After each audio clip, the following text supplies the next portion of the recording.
सासू जी का गौ चढ़िए साली के सरकत होई, वेलकम कर खातिर पत्नी जी के दिलवा धड़कत होई।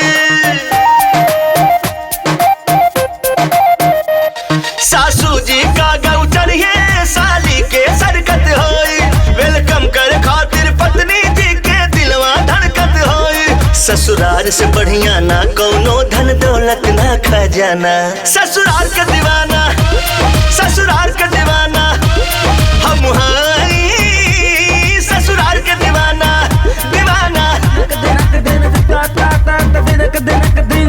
दीवाना।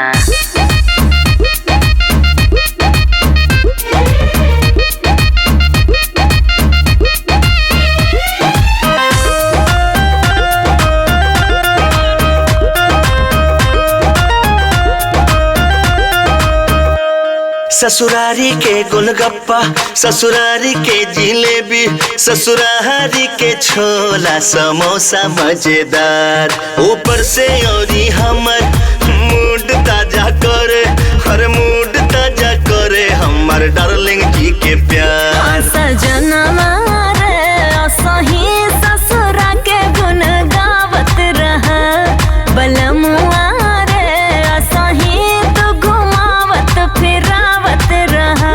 साली घरवाली के साथे हम बन गई नी मस्ताना, ससुराल के दीवाना ससुराल के दीवाना हम हैं, ससुराल के दीवाना दीवाना।